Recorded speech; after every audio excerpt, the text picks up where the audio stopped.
una de las grandes dificultades que presentamos en particular las regiones por debajo de los 2000 metros sobre el nivel del mar son las enfermedades tropicales.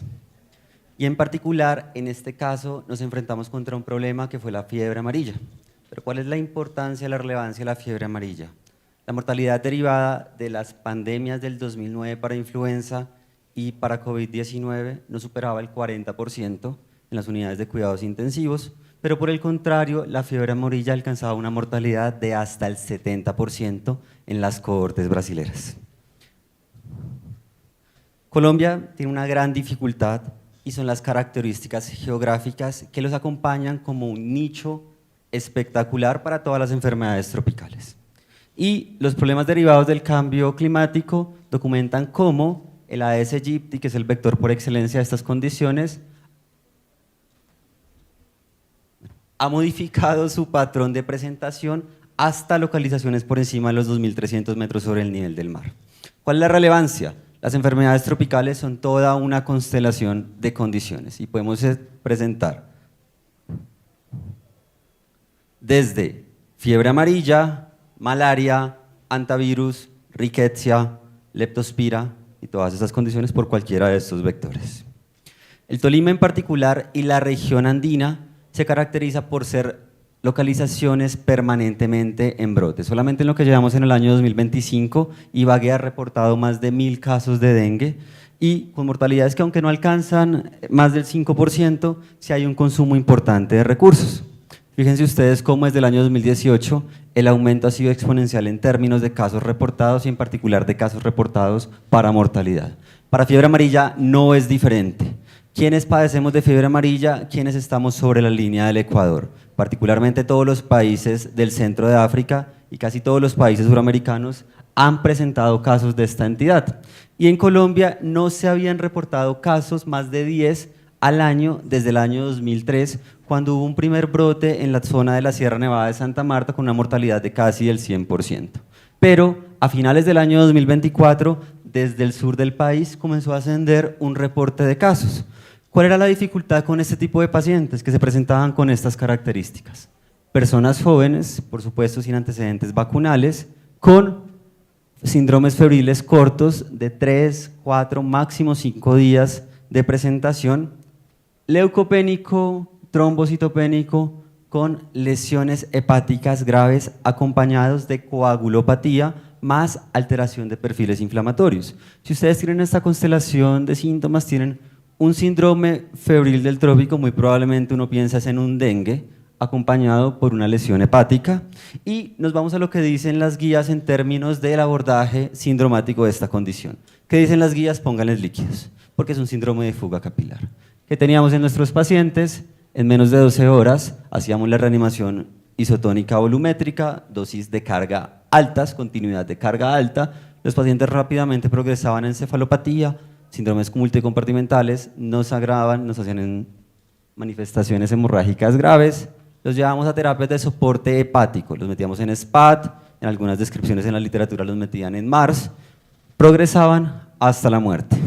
Estábamos tranquilos, solamente fueron 2 pacientes que nos murieron en el mes de noviembre, no creíamos que esto nos volviese a suceder, pero fíjense ustedes en el comportamiento de la presentación de casos en el año 2025. Hemos tenido en el Tolima en particular un ascenso hasta que se nos convirtió en la normalidad recibir pacientes de fiebre amarilla. Y cuando los pacientes estaban críticos, esas eran las características: sangrados por absolutamente todos los órganos, coagulopatías que no resolvían, estados neurológicos adversos que nunca mejoraban.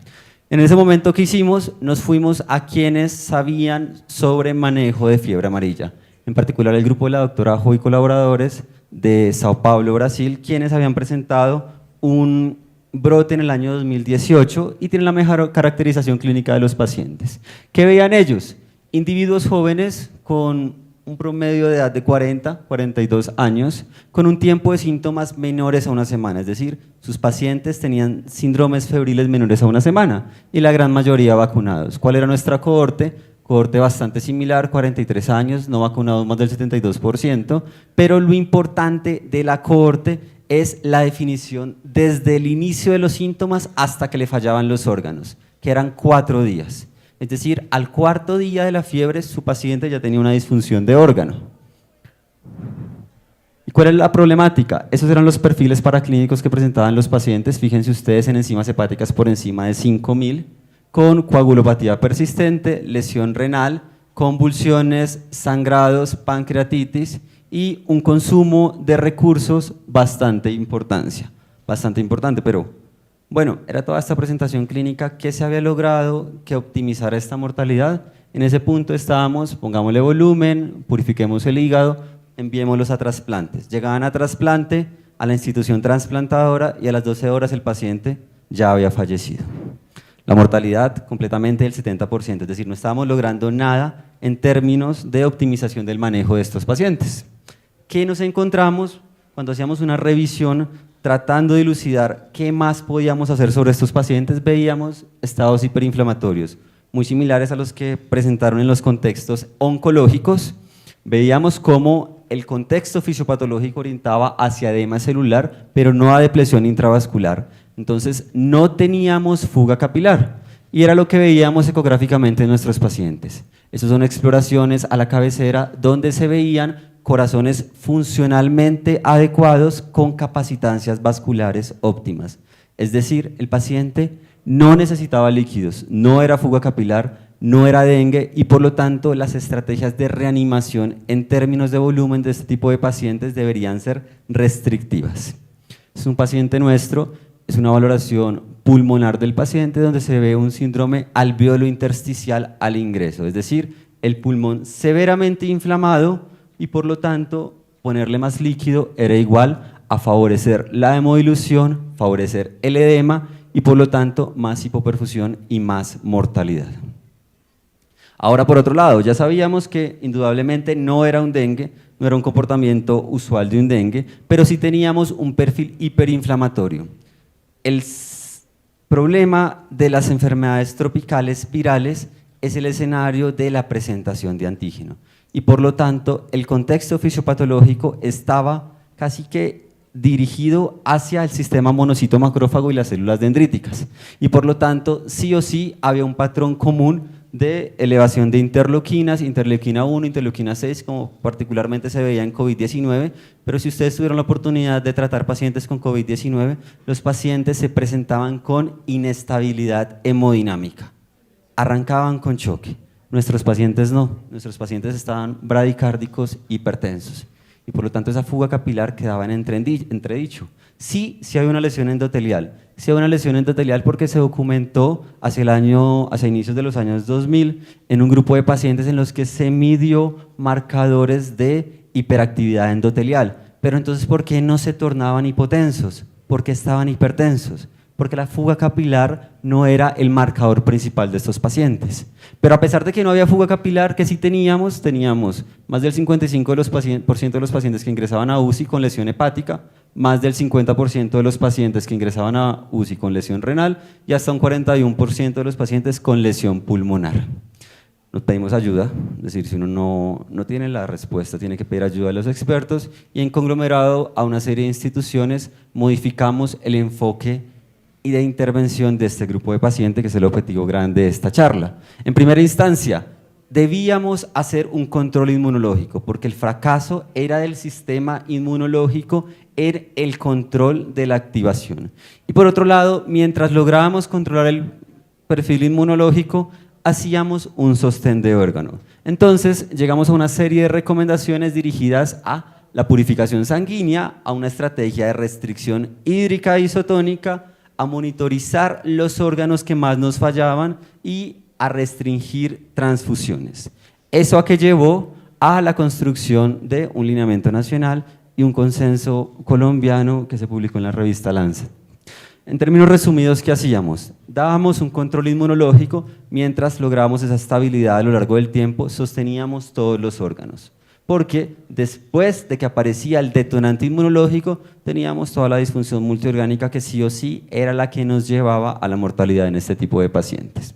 Lo más importante de entrada era categorizar qué paciente debía estar en unidad de cuidados intensivos. Y para eso el ministerio había definido unos grupos los cuales deberían estar o en hospitalización o en unidad de cuidados intensivos. No había punto intermedio. O piso, el paciente que no tenía riesgo en área de hospitalización, o cuidado intensivo, el paciente que tuviera riesgo. ¿Por qué? Porque fíjense ustedes, todas las manifestaciones en términos de disfunción de órgano que se derivaban de la fiebre amarilla, y todas se traducían en muerte. Cuando el paciente llegaba a la institución, hacíamos toda una batería de exámenes con periodicidades de hasta 6 horas. ¿Eso para qué? Para tratar de identificar de manera temprana qué era lo que nos iba a matar al paciente y cómo debíamos intervenirlo de manera oportuna. Y la razón es bastante explícita, ya la hemos mencionado, el tiempo de muerte de nuestros pacientes era de 1 a 5 días, desde el inicio de los síntomas. El paciente nos llegaba, lo recibíamos, lo saludábamos y al mediodía estaba intubado, a las 12 horas estaba muerto. ¿Listo? Entonces, ¿por qué hablamos de control inmunológico y por qué no hablamos de control viral? Fundamentalmente porque el grupo de Brasil, esta es la estructura geográfica del virus, y los factores de adherencia a las células del sistema monocito macrófago. Entonces se trató de pensar, si yo bloqueo la replicación del virus, probablemente pueda tener la progresión de la enfermedad. En Brasil lo hicieron en el 2018 con sofosbuvir, un antiviral que se utiliza en hepatitis C. ¿Y qué demostraron ellos? Demostraron que los pacientes sí se lograba un control de la carga viral, es decir, se lograba controlar la transmisión del virus, pero en términos de mortalidad no se modificó nada. Por lo tanto, le daba un antiviral que me eliminaba la transmisión del virus, me reducía la carga viral, pero que no estaba impactando clínicamente, es decir, no estábamos haciendo nada. Y por lo tanto, el enfoque debía ir dirigido hacia una estrategia de estabilización inmunológica. En todos los tipos de sepsis, todos partimos desde el punto A, donde es la presentación clínica, y tenemos 2 grandes perfiles, lo explicaron muy bien en la mañana en los fenotipos de sepsis. Podríamos tener un perfil hiperinflamatorio o un perfil hipoinflamatorio, ambos igual de graves. Pero el objetivo es intervenir en el punto A para llegar al punto E, que es la recuperación temprana. ¿Cómo? No tenemos estrategias de control inmunológico dirigida porque no conocemos la fiebre amarilla a la perfección. Entonces, una estrategia que probablemente nos iba a ayudar al control inmunológico era la purificación sanguínea.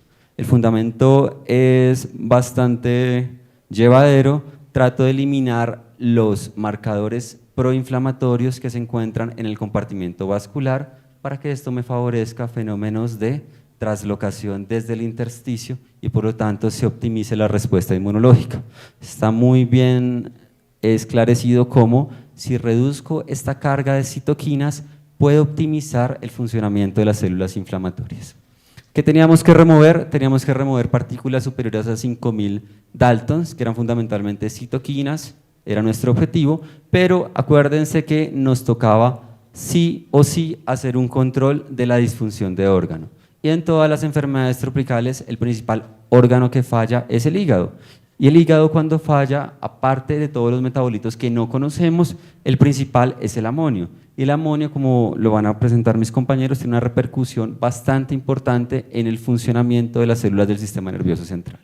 Entonces, ¿qué hacíamos? Plasmaféresis, la mejor terapia hasta el momento para el control inmunológico. El grupo de Brasil lo hizo y por eso tomamos sus recomendaciones. Lleva a los pacientes a 3 tipos de estrategias. Estrategias de cuidados estándar, lo que hace todo el mundo con una mortalidad del 70%, y estrategias de plasmaféresis de alto volumen, de carácter interdiario por 3 sesiones, o de alta intensidad haciendo terapias 2 veces al día. Fíjense ustedes cómo en este análisis de supervivencia, al día 7 del inicio de la terapia, ya se comienzan a dividir las curvas de los pacientes que se beneficiaban y por lo tanto mejoraban la supervivencia. Pero no solo eso, también se lograba un control de la carga viral. Aquí en este diagrama de barras, la coloración verde hace referencia al porcentaje de carga viral indetectable en el grupo de pacientes. Miren cómo a lo largo del tiempo se comenzó a eliminar de manera óptima todos los viriones y por lo tanto se definió una hipótesis de mejoraba la respuesta inmunológica y por lo tanto el monocito macrófago era más capaz de destrucción y con esto veía reflejado una disminución de la carga viral, pero también controlaba el amonio, que era el que me iba a enfermar el cerebro. Entonces, sí o sí teníamos que hacer una estrategia de control inmunológico. Los brasileros lo hicieron definiendo a quién pacientes llevar a través de unos criterios que se reconocen como los criterios de Clichy. ¿Qué medían ellos? Amonio. ¿Qué medían ellos? Factor 5. Ni tenemos amonio, ni tenemos factor 5. Entonces, extrapolar sus recomendaciones no la podíamos definir. Inicialmente habíamos definido una clasificación de encefalopatía hepática y un score de tormenta de citoquinas como punto de partida al inicio de las terapias, y nosotros, a diferencia de ellos, no podemos hacer 2 veces plasmaféresis en un día por todas las connotaciones administrativas que ustedes conocen. Pero como no hacíamos plasmaféresis 2 veces en un día, los pacientes se nos morían igual. Estábamos quedando incompleto en términos de control inmunológico. Comenzamos a hacer una búsqueda más exhaustiva en la literatura y veíamos cómo en ciertos escenarios de dengue, en ciertos escenarios de dengue que presentaban tormentas de citoquinas, el uso de esteroides lograba mejorar el desenlace clínico. Y es por lo tanto como se definió que en los pacientes con fiebre amarilla, teniendo en cuenta que la disfunción de órgano era el hígado como primaria, pero venía acompañada también de una disfunción inmunológica, el inicio de plasmaféresis acompañado de terapia inmunológica con esteroides lograba una mejoría de la supervivencia. Fíjense ustedes, logramos optimizar una letalidad de casi el 70% a valores del 35% cuando el protocolo se aplicaba de manera adecuada. Por supuesto que esto lo hizo, fue el equipo, no nosotros, todo el equipo que está con los pacientes, y a ellos les estamos eternamente agradecidos. Muchas gracias.